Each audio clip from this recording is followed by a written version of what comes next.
green light, the lights are out. So, we've had various apprentices we've put through that machine shop, but that's where we manufacture the smaller parts for the locomotive. A lot of it you don't have drawings for, so you rely on the skill of the engineer to be able to work out from an original part tolerances things. But what we do try and do is once we've recreated something like that, we try and produce a set of drawings and put them back into the heritage community. Right, so this is the main machine shop. So this is when we do the bigger items. You've got bearings here, various other things you would do in machining here. Some of this machinery is a similar sort of age to the locomotives. So it's fairly old. And trying to get that skill set back in and retain it is one of the challenges for us. So we're always on the lookout for a skilled machinist to come and volunteer. So you're looking at probably 50 full-time staff on the railway and about 450 volunteers, like ourselves. Most of the people you come across today, well, in fact I would expect everybody would be a volunteer.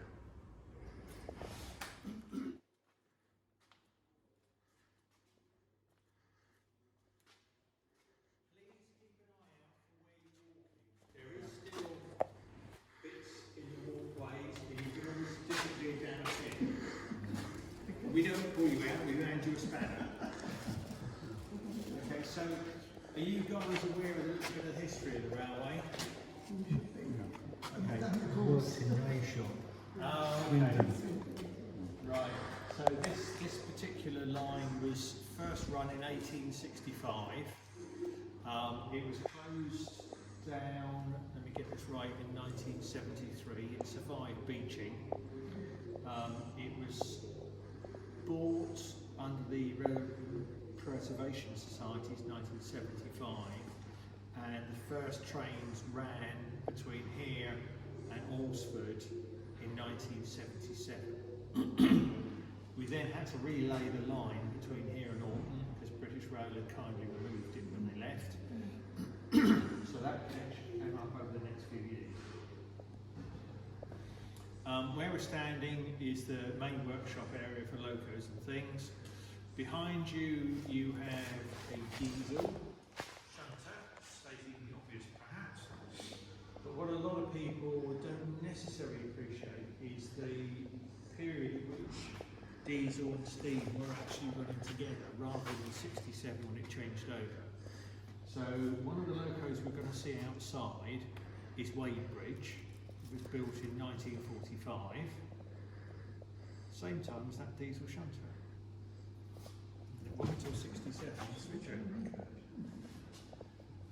Diesel shunters, most preserved railway lines will have one of those somewhere. It's far easier to find one of those up to do a basic movement, traffic, wagons, etc., than it is to wait the time period to run a steam locomotive up.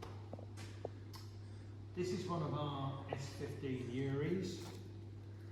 This was put back on the rails in 2019 after years going through service and, overhaul.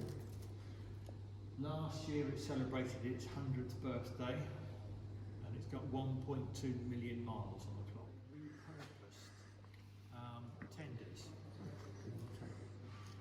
Repurposed tenders. So what they did was cut the top off of them and tank, wagons or whatever on top. So a lot of the locomotives that were recovered from the scrapyard, such as Barry's, didn't have tenders with them. So it's then been a big exercise to try and find frames that are tender frames or suitable frames and rebuild the tenders. The one down there is for Canadian Pacific. It's up the wrong way at the moment, so that's been rebuilt and redone. The one behind you is for the Standard 4.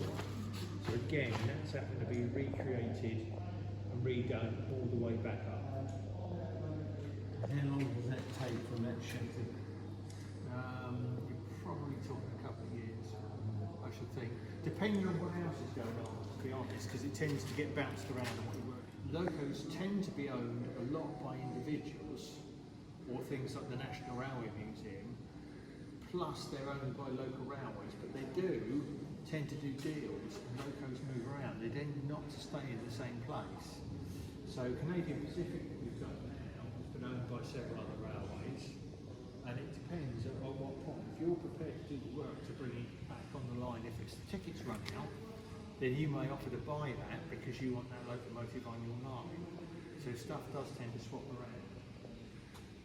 Behind you is the cab, the standard form. So the tender at the back is for the standard form, and that's the cab for the standard form. And as we go around, you'll see more bits lurking about. So that's the tyre there. It's reprofiled as appropriate through its life, but you finally get to the point where you can't reprofile it. So you cut it off and then heat another tyre up on almost like a huge gas ring and lower it back over. It's then an interference fit on the wheel. Before chassis, for which the cab and tender were in the other workshop. This guy has come to us from the West Country and it's completely stripped out. At the end of the day, he's going to become Percy. Oh. So he's been completely reworked. Oh, so he'll go without Thomas. Is that from the SUV club? Yes. In fact, you'll see the saddle tank is actually sat on top of another building. Yeah, I feel that. Yeah, so this is Wadebridge. That's our front bogie assembly that's been removed. She's now waiting to go for a major overhaul, so they've started stripping her apart. So they've started pulling the tubes out, especially the superheater tube. And there's actually a problem with the Iver at the moment.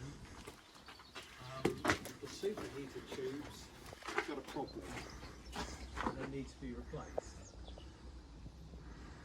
Superheater tubes are coming out of this guy at the moment. They're physically longer. So actually they can shorten them down because the corrosion in this is at the end, and use them in the Iver to get the Iver going rather than waiting 3 or 4 months for new parts to be supplied. Yeah. So that's what they're going to do. Instead of scrapping them from here, they're going to rework them to go in that locomotive. Obviously if they're at the right standard, they're not trying to bodge the standard or anything like that, but there's an opportunity to recycle stuff and keep it moving. So, 1945,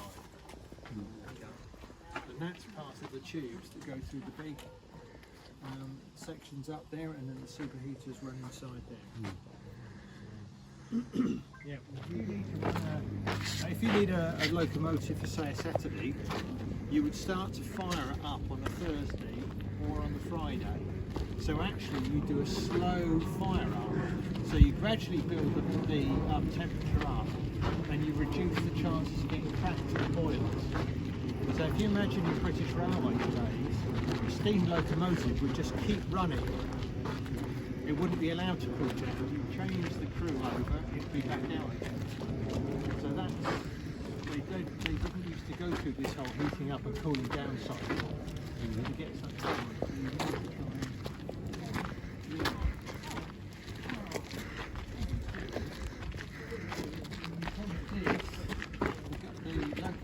Inside there, the S15, nicely finished up. This is another one of that Yuri class, and this is now that one, which is the same guys, the Yuri Society, doing up this locomotive, so that will be like the one that's in the shed. Right, so this is our carriage workshop. This particular its history is not really known, but it was been used for a number of years by the Permanent Way people as a store. So you may have seen the sort of success and popularity we had with the steam illuminations last Christmas. This has been prepared ready for that this year, and that's going to have the main generator that powers all the lights in the train in it. So that's the use it's got. So it's having a major overhaul jolly quick to fit that deal. Carriage over here has had a lot of cosmetic work done. I think it's possibly had the roofs resealed. That's getting ready to go back on the line as well. You'll notice that it is missing a couple of items, i.e. wheels. So these blue things, there's another pair on the other side, and they are actually what's holding the coach up at the moment. So if you wanted to get the bogies out normally to refurbish them, you either use something like this, these lifts, or you lift the whole carriage on a crane. Now hiring in a crane is an expensive exercise every time you want to do it, so the railway decided to invest on these lifts to allow them to do that particular job. So I was talking about ownership of trains earlier. That's Lord Nelson at the back there. That's owned by the National Railway Museum. So they allowed us to run it in steam for a number of years on condition that we then did the major overhaul on it. Now that was a little while ago and it's been sat at the back of the queue for some time, but we've needed to keep it in dry storage as a consequence of that agreement. So that's now waiting on some of these other guys being finished and done. So again, parts that we talked about, that's the boiler for the standard 4. And if you saw the standard 4 in the shed 18 months, 2 years ago, you would have thought it was almost finished, because what they do is they do all the exterior stuff, the panelling, do the chassis, everything else. You do that in effect before you do the boiler, because once the boiler's done and tested, your 10-year ticket starts clock ticking. So what you don't want to do is refurbish the boiler, then start on the rest of the train, and then put the boiler back in, because you've lost all that time for doing the rest of the train against the boiler. So what you do is you take apart the huge jigsaw puzzle, get the boiler right, tested, put it back in and reassemble the jigsaw puzzle. So to test one of these things, they test them on the out in the yard, because you've got to do a couple of lots of tests before you can even put it into the loco. So they go out on these cradles, sit in the yard, they first have a water pressure test, because basically if that goes wrong, you get wet. It's not catastrophic. No. So they prove it that way, and then what they do is they actually literally fire up the boiler. They stoke it up, bring it up to steam pressure, so you see it with its valves and things on, like that, sat in the yard when they do the test. And they take it up to a certain percentage above, I think. And once that's cleared and ready, that's your 10 years, it starts ticking. I was looking at the condition of that. I mean, it looks well pitted. Yeah. Is there a thickness limit that will be renovated? So what they would do is then they do ultrasound tests, etc. on there, and they'll try and detect areas that are really pitted and too thin. And then what you've got to do is replace it. Now somebody else previously asked how long before you scrap a boiler and you've got to build a new boiler. Well, if you ever watched Only Fools and Horses and Trigger and his broom, this is my original broom. It's had 5 heads and 7 handles, but it's my original broom. It's a bit like that with boilers, as long as you can replace the piece. So this is a good case in point, is Canadian Pacific's boiler, which is the new one. It will be the next flagship locomotive on the line. So these Canadian Pacifics, sorry, this one's Canadian Pacific. It's a Merchant Navy bullied locomotive, so it's slightly bigger than Wadebridge that we saw as we came through the yard. Okay, so this end, you can see the weld running down the back there. That end plate, which gives you the opening into the boiler, curves round, curves into the boiler and curves around the other side. That's all one plate that was pressed using 750-ton press down at the South Devon Railway. So that piece has been replaced. Some of these other sections where you can see the weld lines have been replaced, and all of the inner firebox has been replaced. This loco's taken us far longer than we thought, because we didn't realise what a poor state the boiler was actually going to be in. So there's an awful lot that's been replaced. So now she's at the point of having all the stays replaced.